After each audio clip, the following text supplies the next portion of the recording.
तो ये उसमें उसमें उसमें तीन बात आपने कही। एक बात तो ये कही कि आपको सीनियर वकील से आपको प्रमाणित करवाना पड़ेगा, सर्टिफिकेट चाहिए।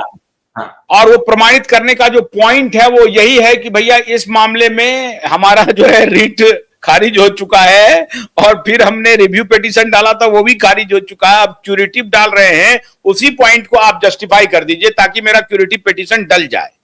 नहीं, वो भी नहीं, इतना भी नहीं कि मैंने जो सुनो अभी सब। और एक कॉमन मैन को मैं और एक पिक्चर क्लियर करता हूं, जब तक वो पिक्चर क्लियर नहीं होगा या ये पॉइंट आसानी से समझ में नहीं आएगा। एक और बहुत ही अन्यायपूर्ण कानून बना के रखा है सुप्रीम कोर्ट ने, उसके लिए भी अर्जी दिया है, वो भी माननीय सूर्यकांत जी को दिया है। हो सकता है उसमें भी अभी पीआईएल कन्वर्ट कर ले, अपेक्षा है हमको। क्या है मालूम है क्या? अभी ये बहुत कम लोगों को, आप हंसोगे, कॉमन मैन की तो बात ही छोड़ दो आप, ये जो तथाकथित खुद को समाज के ठेकेदार बोलने वाले जो सीनियर वकील है ना, लोगों के फंडामेंटल राइट के लिए बोले हम लड़ते हैं, और खास करके बोले, खास करके याकूब मेनन वगैरह का फंडामेंटल राइट वायलेट हुआ तो बहुत ज्यादा हमको याद आ जाती है उनकी। हाँ, तो ये जो शर्जील इमाम के लिए न्यूयॉर्क से लेटर आ जाता है ना, उमर खालिद शर्जील। हाँ, तो ये जो सो कॉल्ड तीस्ता सेटलमेंट के लिए यूनो से ह्यूमन राइट का लेटर आ जाता है। तो ये जो सेटलमेंट के लिए तो कार्यक्रम देखते देखते बेंच गठित हो जाता है। हाँ, वो बेंच गठित हो, उधर से लेटर भी आ जाता है यूनाइटेड नेशन ह्यूमन राइट से। तो हाँ, अभी हो गया। अब ये जितने ह्यूमन राइट्स के, मानवाधिकार के, सिटीजन राइट के सो कॉल्ड लीडर है, स्वयं घोषित, और ये इनका जो लेफ्ट इकोसिस्टम है, जो भी मीडिया हाउस वगैरह, एक सवाल अभी आप देखो, आपको मालूम पड़ेगा किस तरह से कॉमन मैन पे अत्याचार हो रहे। भारतीय संविधान का उल्लंघन हो रहा है, सुप्रीम कोर्ट के संविधान पीठ के आदेशों का उल्लंघन हो रहा है, और उसमें कोई भी ध्यान नहीं दे रहा है, क्योंकि ये कॉमन मैन से जुड़ा हुआ मामला है। उस पे अगर ध्यान देंगे तो तथाकथित सिलेक्टेड कुछ बड़े वकीलों की दुकानदारी बंद हो जाएगी।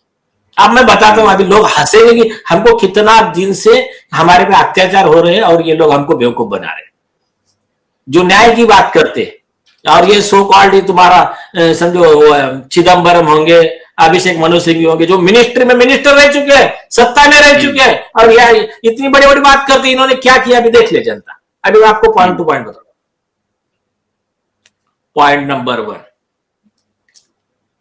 किसी भी व्यक्ति को उसका कोई भी मैटर है, उसमें उसके खिलाफ कोई ऑब्जर्वेशन आया या उसके हक का कुछ वायलेशन हुआ, फंडामेंटल राइट्स का वायलेशन हुआ, तो इसके लिए उसको मिनिमम 2 रेमेडी ये बाइंडिंग है। 2 रेमेडी कैसी?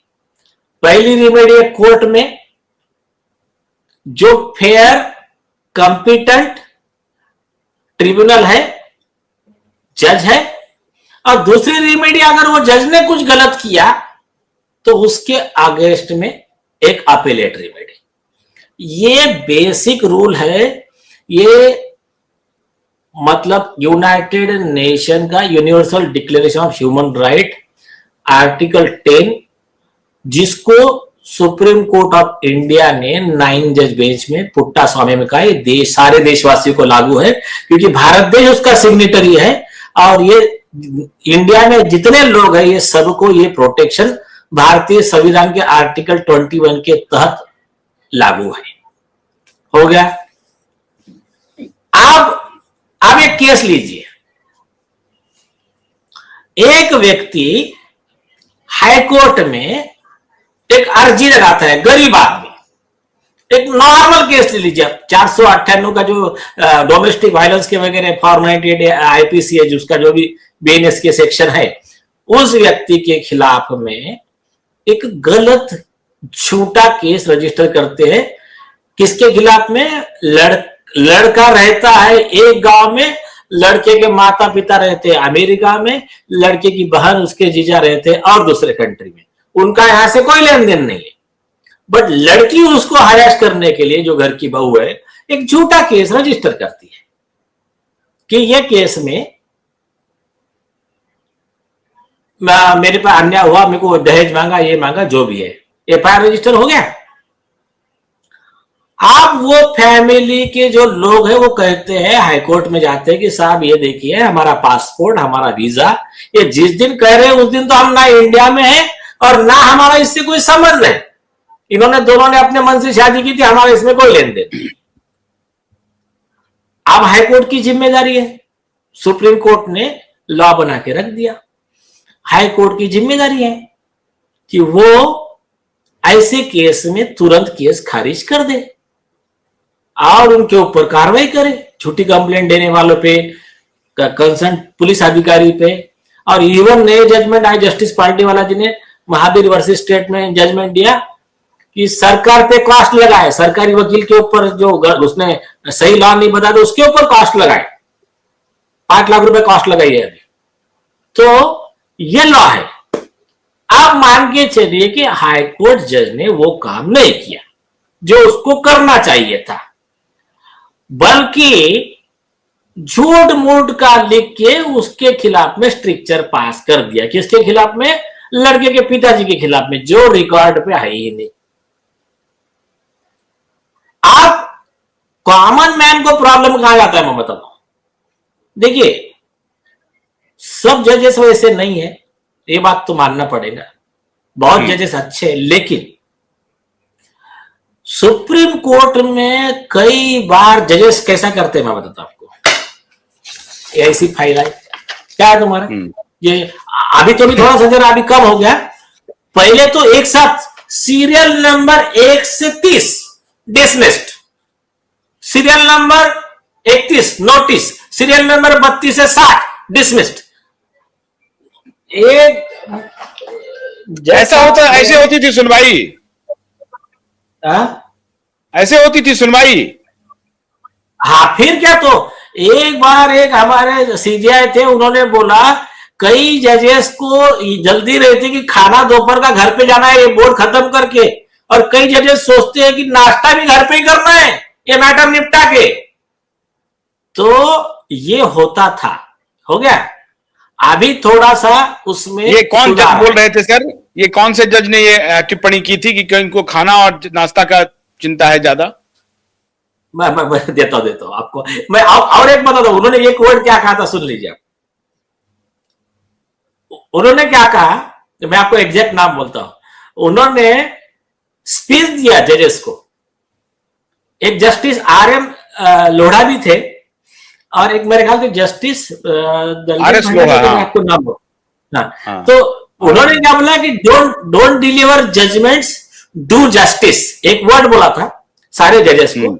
लेकिन मैं आपको उन्होंने जोक बताया था। उन्होंने कहा देखो, बोले एक बार क्या हुआ, एक आदमी गया सुपर स्पेशलिटी हॉस्पिटल में, उन्होंने कहा मुझे आंख का और कान का जॉइंट स्पेशलिस्ट चाहिए। तो बोले ऐसा तो कोई स्पेशलिस्ट नहीं होता है। बोले या तो ENT रहता, आंख नाक कान और ये गला, और आंख का आई सर्जन डिफरेंट रहता है। तो बोले नहीं मुझे यही चाहिए। बोले अच्छा, ऐसा चाहिए क्यों तुमको? तो बोले उस आदमी ने बोला कि मैं एक जूनियर वकील हूं, तो जो मैं अभी आजकल सुप्रीम कोर्ट का जो विषय है, तो जो मैंने किताबों में पढ़ा है वो मेरे को कोर्ट में दिख नहीं रहा है, और मैं जो सुन रहा हूं वो मतलब जो मैं देख रहा हूं वो मैं सुन नहीं पा रहा हूं, जो सुन रहा हूं वो किताबों में दिख नहीं रहा है मुझे। मतलब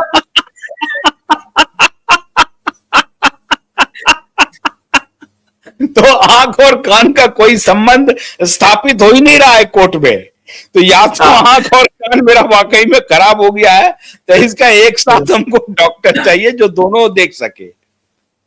हाँ, तो बोले ये जो कानून की किताबों में जो लिखा है, सुप्रीम कोर्ट के binding judgement, fundamental right, fair trial, ये मेरे को किताबों में दिख रहा है, कोर्ट में नहीं दिख रहा।